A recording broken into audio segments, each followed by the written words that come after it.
Introductory sequence complete. Initiating countdown sequence.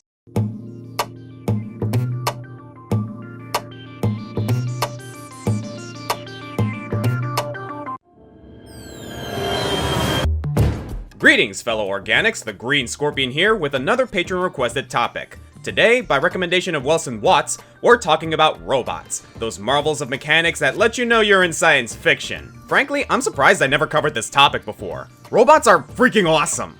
Not only are they capable of incredible feats such as enhanced intellect and portable weaponry, the idea of a created consciousness opens the floodgates for the kind of hypothetical questions I love in works of fantasy. Questions like what it means to be alive, the utility of logic versus emotion, the endless digressions on racism, utilitarianism, and existentialism. A lot of isms. I should note that my co-writer is a huge nerd for robots. Ask Comic Foil about any series, and if there's a robot in it, it's probably his favorite character. Like my other character trope discussions, I'll be considering how well these robots work as characters or narrative devices, how they creatively embody or subvert their techno themes, and what they've done for video games in general. There's a ton to choose from, so let's lay down some stipulations. If the machine in question is completely controlled by another person, like a mech suit, it does not count for our list. Conversely, if it's some sort of artificial intelligence without a designated physical vessel, like say Cortana, they also don't count. And if they're part organic, part mechanical, that would make them a cyborg, not a robot. The cyborgs will have their day, I promise. But for now, let's stick to the pre-programmed androids and automatons without those fleshy organs getting in the way. So, now that we've set our preferences, let's give these robotos some domo arigatos. Oh my god, Comic Foil, I swear to god! These are my top 10 robots in video games.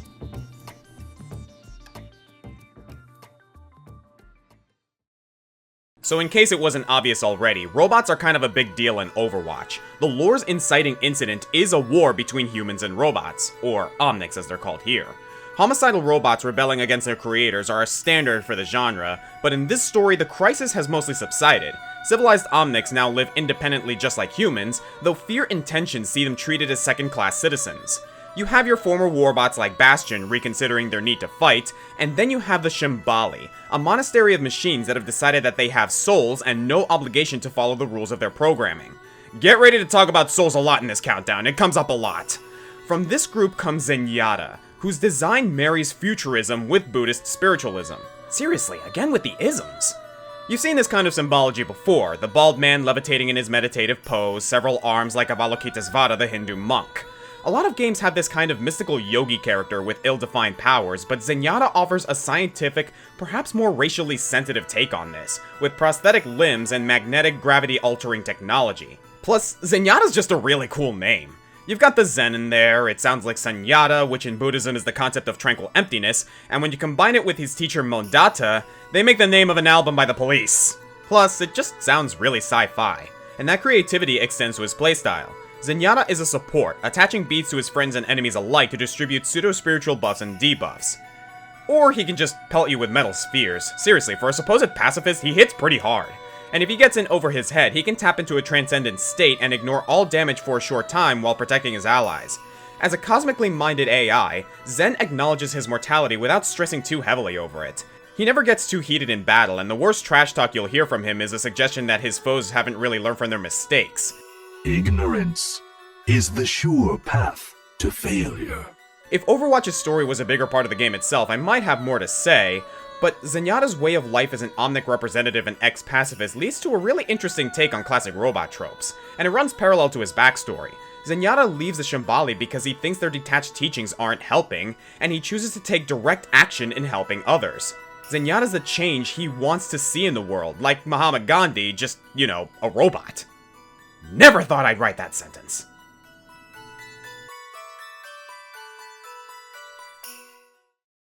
If you were born in the last 40 years, there's a chance your first exposure to robots was this dynamic duo, R2-D2 and C-3PO. Star Wars has always used droids as a way of illustrating its sprawling tech-savvy world, but dive into the expanded universe and it starts exploring the ennui of life as what's basically a sentient appliance. If you get the chance, read Marvel's C-3PO special, it's pretty screwed up. And before you ask, no, I'm not breaking my video game origin rule to feature a Star Wars character, because the following droid is created for the Old Republic line of RPGs, and mostly stays there. This is where we meet HK-47. Am I to accompany you now? Shall I kill something for you? HK, which stands for Hunter-Killer, is an assassination droid designed for killing key targets, a function he revels in. Endlessly loyal, he's essentially a gun that shoots for you. He's got a case of convenient amnesia, but that's more forgivable for people whose memories can be erased by hitting backspace a few times. With his rewritable allegiance and infinite lifespan, he's served a number of seedy masters, all of which he's inadvertently gotten killed, but he promises that won't happen to you, because you're his master, and what you say goes. Seriously, this guy cracks me up. His unwavering obedience to you constantly conflicts with his desire to kill every living thing he sees. Meatbags, he calls them. And the way he talks. This is about 4,000 years before 3PO, and while his speech is pretty eloquent, he has this habit of announcing the form of his sentences before saying them. Commentary. Oh, Master, I am so disappointed in you right now. No, don't look at me. Agreement. This was my thought as well, Master. You show excellent logical skills for a meatbag. And then there's my personal favorite. Expletive. Damn it, Master. I am an assassination droid, not a dictionary. I could get into his combat stats, or how he's one of the only characters recruitable in both Knights of the Old Republic 1 and 2, but I really just like hearing him talk. He's a great friend because he has to be. Which leads me to a major spoiler. Click ahead if you don't already know about one of the most famous twists in gaming. It turns out that your player character, Revan, was an evil Sith Lord the whole time, whose memories were erased, inhumanely I might add, by the Jedi Order. Kind of puts you in the same boat as HK, doesn't it? In fact, you're actually the one who originally built him. You both just forgot. At this point, you need to decide if you're going to resume your path down the dark side that the Jedi so rudely interrupted, or take the second chance to embrace the light side. Predictably, some of your party members will leave you depending on your decision. But not HK. He'll be by your side no matter what. He would follow you to the ends of the galaxy as long as he gets to keep murdering people. What a bro. He's not canon to Star Wars anymore, but he still appears in Legends media, and his character would influence later droids like K2SO in Rogue One, or 000 in the comics. The hunter-killer spirit lives on. Stopping him from killing is like stopping a painter from painting.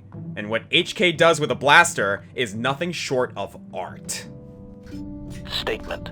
Assassination protocols activated. Smug statement. You cannot fire. Your archaic attack protocols are useless against us. Optimal accuracy ratio failing, Master. From one BioWare RPG to another, the alien party members in Mass Effect provide what I like to call race character arcs. For example, Rex doesn't just have his own character to embody, he also represents the entire Krogan race. The changes in his outlook reflect changes in his people's politics. Nowhere is this more true than in the synthetic race called the Geth. In Mass Effect 1, you get to know the Geth mainly as evil robot foot soldiers, but in Mass Effect 2, we learn that those enemies were just extremists who joined the Reapers, and the Geth race itself is much more complex. Basically, a single Geth is like a single computer program that can serve a few functions. Alone, it has animal-like instincts, but in groups, they can share and delegate thought processes and become sapient. So when you see a Geth soldier, that's actually 100 programs living together in a mobile platform. The Geth were isolationists for a while, but after the kerfuffle in Mass Effect 1, they decided to send an emissary to meet with the galaxy's organic lifeforms, this ambassador being a vessel of over 1,000 sentient units, collectively referred to as Legion. And for a man-shaped pack of data, Legion's strangely adorable. They follow Shepard mostly to observe behavior, collect information, and maybe gain allies to fight against the Reapers, but it's made clear that they don't experience life the same way we do. The reason those heretics joined the Reapers in the first place was because they were promised what they really seek: true sentience. But for now, Legion just doesn't get you. Every thought Legion has is a thorough consensus based on perfect logic, but concepts like friendship, attachment, and fear are completely foreign to them. Legion's also baffled the first time they see organics drinking alcohol. Why would they willingly poison themselves? Another great detail, the Geth noticed that organics use facial expressions and body language when communicating, so they gave Legion these adjustable fringes on their head to act as eyebrows. Legion's a straight shooter that swears by practicality, but they have their surprising moments. Every once in a while, you'll catch them doing something weird, like practicing dance moves while idle, or how they repair their body using Shepard's old M7 armor when better alternatives exist, presumably out of some kind of hero worship. And then they get you right in the feels, and that's where the spoilers come in. Legion's arc culminates with a fight between the Geth and the Quarians, and unless you're really careful with your choices, someone's gonna die here. Best case scenario, Legion's finally found a way to give all the Geth true self-awareness, but only by imprinting part of Legion's own experience onto them. This means that Legion has to sacrifice its own existence so that their people can know fulfillment. It's only then that you realize just how alive Legion has become. The same question keeps coming up in the Geth's story, where one of them asks, does this unit have a soul? If you don't think Legion has a soul, then friend, neither do you. Farewell, my artificial friend. You belong to the stars now.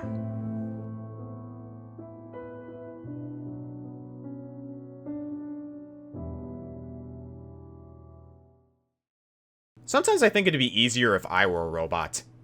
Not because they're good with guns and don't have to eat, but they aren't born into this world scrambling for purpose. They were made with a specific function in mind. It's not like they have to go to school and figure out what they want to do with their lives. There's a high school robot on this list, isn't there?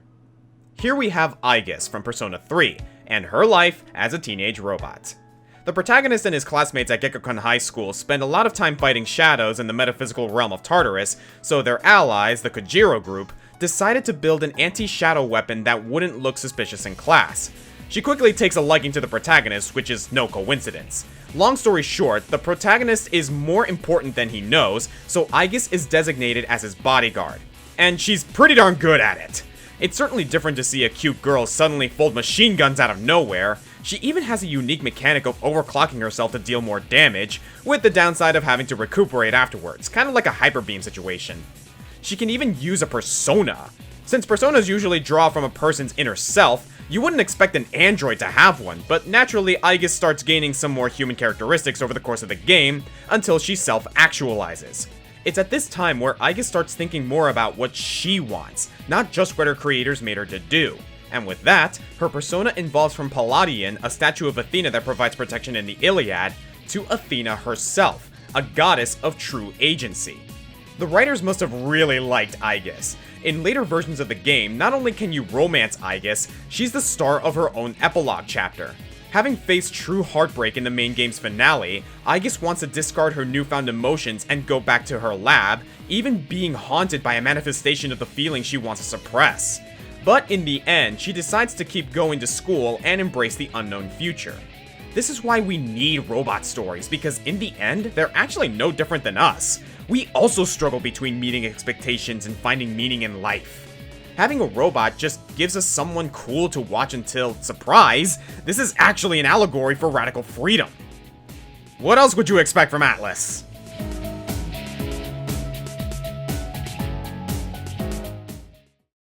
It's no surprise that a list like this would have a creation from Dr. Eggman somewhere. But which one? Gamma, Omega, maybe Emerald? Quite a catalog, but I think he got it right much earlier with his Sonic doppelganger, Metal Sonic. Not to be confused with Mecha Sonic, that's a completely different titanium-plated hedgehog.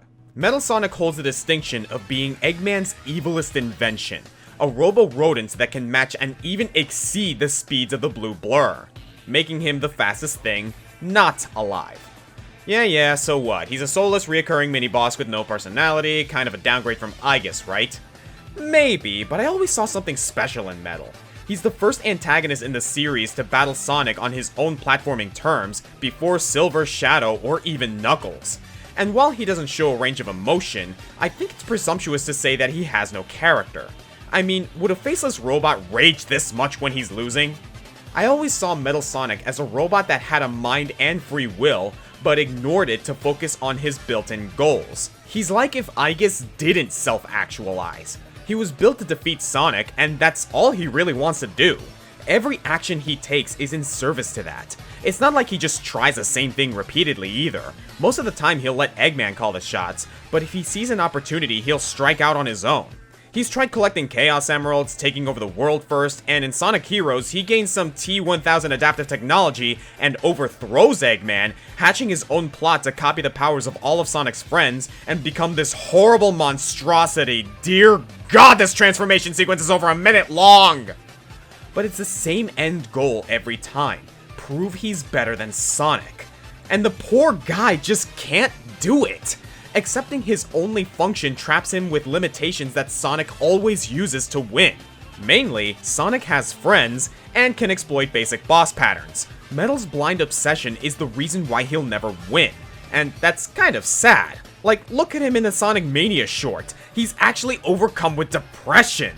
It's kind of tragic for Eggman too. Sonic is his lifelong adversary, and the best thing Eggman's ever created was made just from copying Sonic. That would really break Eggman's spirit if he ever took a moment to think about it. But I guess evil engineers with 300 IQs don't get introspective. So, yeah, just another killer badnik, but with a glossy coat of irony on top, and the most serious villain the series has ever seen.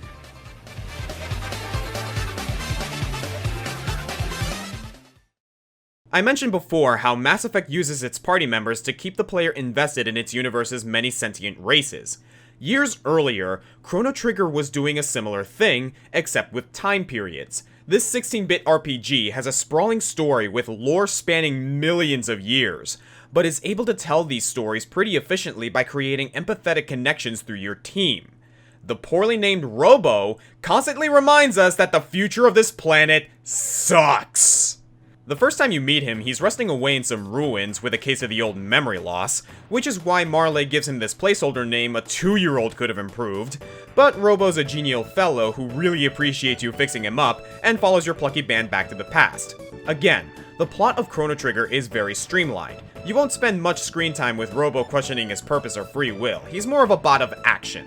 Real name? Prometheus. It's not super clear why he was made, but there's an evil computer called Mother Brain, not that Mother Brain, leading a robot army against the Earth's remaining humans, and most similar robots are serving her. He was probably meant to exterminate.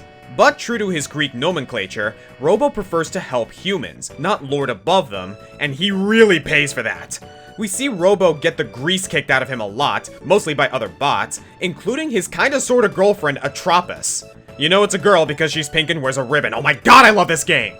Atropos' name stumped me for a while. In myth, it was the name of the head sister of fate that cut the thread when people died. But I think the idea here is Atropos accepts her fate and ingrained purpose, whereas Prometheus literally fights time to do what he thinks is right. He can kick a lot of ass, and I'm constantly reminded by his rocket punch that was designed by Akira Toriyama. Rocket punch! Wow, really? That is so cool! But he's also your team's tank and off-healer, based a lot around protecting your team members. Then there's a time he volunteers to work the land and make it fertile, so you use your time machine to pick him up 400 years later, during which time he's found religion. There's a lot going on behind that blank face of his. He's another example of the Iron Giant message. We are what we choose to be. Just with much more subtlety than our previous entries. And his theme music is basically a Rickroll. What a charming fellow.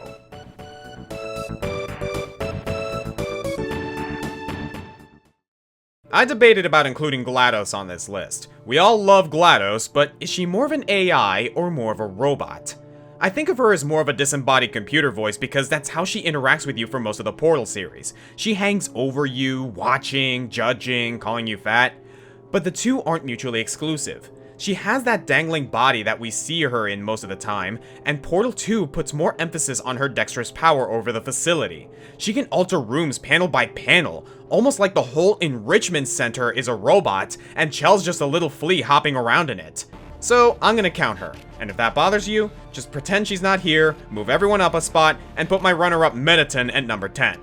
Oh man, Mettaton, I was gonna do this whole thing with the term ghost in the machine too. Maybe I can use that here. GLaDOS has been analyzed to death, I know. At first she seems like just an automated response to your progress, like she's just a recording. But she quickly proves to be not only sentient, but vengeful and sadistic. She's actually a result of Cave Johnson, old manager of Aperture Labs, who, while dying from moon dust poisoning, hoped to invent a way to upload his consciousness into a computer so he could run the place forever. The R&D took too long, and he demanded on his deathbed that his assistant, Carolyn, be uploaded in his place, which eventually happened against her own free will. There's even a cut voice clip from Portal 2 of Carolyn and Cave Johnson arguing about it with some poignant overtones. You can look it up if you want, but just warning you, it's pretty disturbing. So Carolyn, in One Way Dead, now lives forever in GLaDOS. She is the aforementioned Ghost in the Machine, a philosophical concept introduced by Gilbert Ryle in 1949, meant to describe the body and mind as two distinct and separable entities. Like, say, removing the mind from a woman and putting it into a robot. Or a potato. GLaDOS's brain gets moved around and tampered with a lot. When first activated, all Robo-Carolyn wanted to do is kill everyone out of vengeance, and the scientists attempted to curb this tendency with personality cores, little expansion packs quote-unquote, to her personality that bogged her down and made her more pliable. These cores can be attached and detached at will like thumb drives, but are actually changing who GLaDOS is as a person. Like, yeah, a core that's obsessed with space is hilarious and everything, but when you think about it, that's pretty screwed up, right? That's nothing compared to Wheatley, who was intended to make GLaDOS dumber, and a code that pretty much addicts the administrative computer to running tests with diminishing returns. It's like pacifying a murderer by getting them hooked on heroin. Like, wow! And now GLaDOS is the biggest monster of them all, but her attitude towards you is endlessly entertaining and full of subtext. Depending on her frame of mind, she wants you around, wants you to leave, wants you to die, or genuinely considers you a friend, sometimes all at once. How much of this is regular human indecisiveness and how much is because of her amalgam personality and error-ridden coding? It's really all up to speculation, best expressed in her songs at the end of each game, which I consider completely diegetic. Love, hate, intelligence, and rage, digitized and given godlike power over a high-tech base. What has science done? It's been fun. Don't come back. We've seen robots as your servants, robots as your waifu, robots as your nemesis. But what could beat having a robot for a best buddy? You really want a robot for a friend? Yeah, ever since I was 6. As far as robotic operating buddies go, there's no truer friendship between boy and bot than the gruesome twosome of Ratchet and Clank. One's a total nobody with his head in the space clouds, the other is a defective sentry bot. Well, sort of. Clank was made in a sentry bot factory about 2 sizes too small, with none of the weaponry befitting Chairman Dreck's villainous army, but Clank's design was no factory error. One of the computers, referred to as Clank's mom, hated Dreck so much and wanted to stop his evil plan, so she made one of the robots a shrimp and gave him some inside info to stop Dreck. Yeah, really fighting the power there, Mom. You made one robot incapable of defending itself against its countless bigger brothers, and tasked him with the fate of the universe. It's kind of a miracle this plan worked. But anyway, Clank ends up crash landing near Ratchet and the two meet. With Ratchet's piloting skills and Clank's ignition starter, they're able to escape into the stars together, and the rest is history. Ratchet and Clank have one of the more evenly balanced friendships in gaming. Sure, in the first game, Clank is basically just an accessory for Ratchet, but as the sequels progress, he grows more independent. He can reverse engineer himself into a sentry bot form, he learns to command smaller robots for combat and puzzle solving, and while he doesn't have the big guns like Ratchet, he can still hold his own. It's also telling that Clank keeps his name in each subsequent title, as opposed to, say, Daxter, who lost his billing in favor of a number. Ratchet and Clank are both perfectly capable and spend a lot of their missions apart, but are best when together. And Clank's the best partner a guy could ask for. He's a little snooty, but can be that logical voice of reason when Ratchet wants to go in guns blazing. At the same time, Clank was basically born yesterday, so he can be naive and depends on Ratchet's street smarts. High intelligence versus high wisdom. Not sure who's higher charisma, but Clank did spend some time as a movie star. And a Time Lord.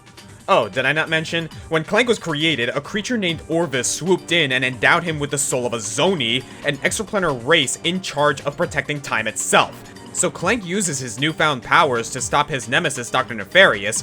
Oh, by the way, the main villain of the series sees Clank as his arch-nemesis, not Ratchet, and goes back in time to save Ratchet's life. and with the duty to stay and maintain order in the 4th dimension, he decides he'd rather keep adventuring with Ratchet instead. Yet another example of the ghost in the machine.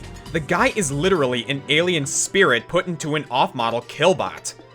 But what does parentage matter? Drek wanted him to be a lifeless soldier, Mom Pewter wanted him to be a robo-revolutionary, Papa Orvis wanted him to be the master of time and space, but he just wants to be Ratchet's friend. That's pretty humble for a supernatural supercomputer, but Clank's a humble guy.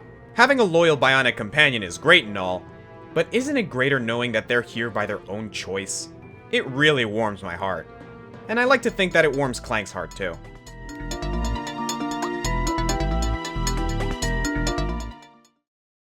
NieR Automata. Just the whole game. NieR Automata. Brace yourselves for this one because I'm going to be using some spoilers.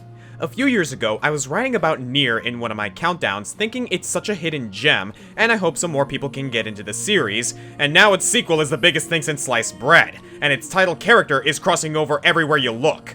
So number 2, fittingly, goes to 2B. As in, to be or not to be. Well, someone's read Shakespeare. I mean, it's the most well-known line from Shakespeare, but still. NieR Automata is full of references and themes alluding to Friedrich Nietzsche and Soren Kierkegaard. It's like this game took one 4-credit philosophy course and wants to show off about it. But hey, so did I, so let's do this. NieR Automata takes place on a world conquered by aliens, who took over with an army of clunky machines. The humans escaped to the moon and built the sleeker-looking androids to fight against the machines and aliens. 2B and her partner 9S are 2 such androids. It's pretty standard fare from here, rock'em sock'em for the fate of the Earth, until you eventually learn that both the humans and aliens died off years ago, leaving the artificial life battling for really no reason at all. They could all just throw down their arms and stop fighting, but what else would they do with their lives? What is the purpose of a war android in a world without war? The blindfolds aren't there just to look cool. The androids wear them to symbolically blind themselves to the pointlessness of their existence. But for 2B, some things can't be ignored. Like how at the end of every mission, 9S ends up finding out too much, 2B gets commanded to kill him, and the two are then reassembled back at base, except 9S has his memory restarted, and 2B is even more depressed than last time. Every time 2B dies, she's just backed up and downloaded into a new body. There's no escaping this life of pointless service, no end in sight, and 2B begins to lament her very existence. Hence the Shakespearean references. Hamlet says the famous line contemplating whether it's better to suffer the slings and arrows of life or shuffle off the mortal coil, but sadly 2B has no coil to shuffle off of. The endless cycle is reflected in NieR's weird sense of story progression. You don't go from point A to point B. Instead, you'll have to play through the game 5 times, learning more about the plot and getting a little further in a narrative each time. And maybe this is just a pretentious way of padding out the game, but it adds more dimensions to these characters with each pass, all in hopes of escaping this hell program, and it kept me hooked. And it really helps put you in the mindset of 2B, like you're trapped in this never-ending loop. By the end of it all, you'll be fighting to take the whole system down, and it's then that something interesting happens. 2B's finally inadvertently achieved mortality, and she's not relieved. She's terrified. It's antithetical to what she's wanted this entire game, but her fear and vulnerability are so relatable, and her standing up to fight in spite of that fear makes her one of the most empathetic characters I've seen in some time.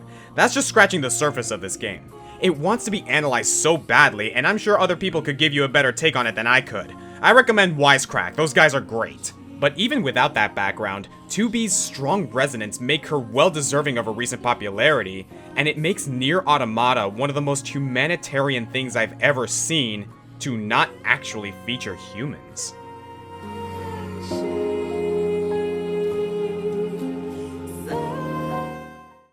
Like the robots themselves, I too am a creature of habit, and whenever I get a list like this, I find myself leaning on legacy characters. Who's the most important robot in video games? That's a good question.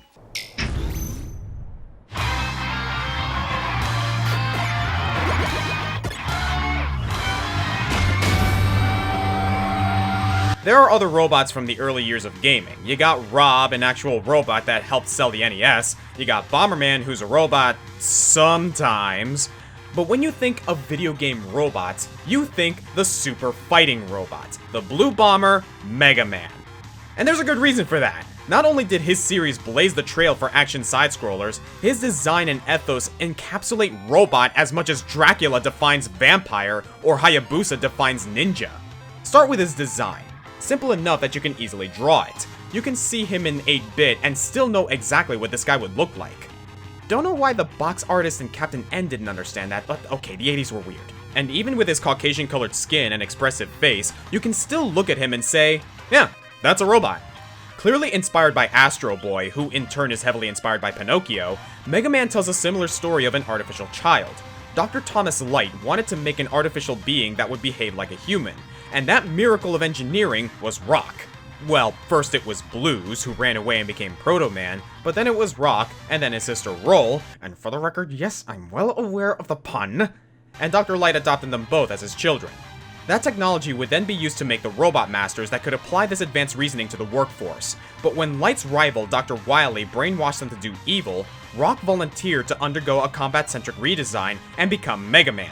Key word here is volunteered.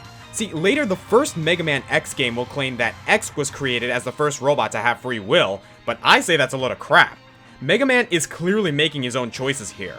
Dr. Light didn't want to lose another kid in a fight against Gutsman or Cutman, but Rock saw that people were in need and stepped up on his own. That's all him. Maybe what they meant here is that Mega Man is beholden to Asimov's 3 laws, while X isn't. And how did I get this far without talking about Asimov? Short version, there's a convention made by Isaac Asimov that's used in a lot of sci-fi, dictating what a robot can and can't do. Rule number 1, never hurt a human. Ever. Come to think of it, I can't think of a time when any of the robot masters directly harm a human being. But even Mega Man challenges that. Every time Mega Man corners Wily, Wily begs for his life and Mega Man reluctantly lets him escape. That's finally addressed in Mega Man 7 though, when after years of this malarkey, Mega Man says he's gonna do what he should have done in the first place. Oh Mega Man's shooting to kill!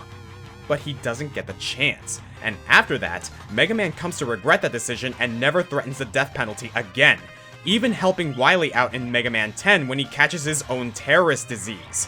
I don't think that's just following a program, since he was almost able to break it.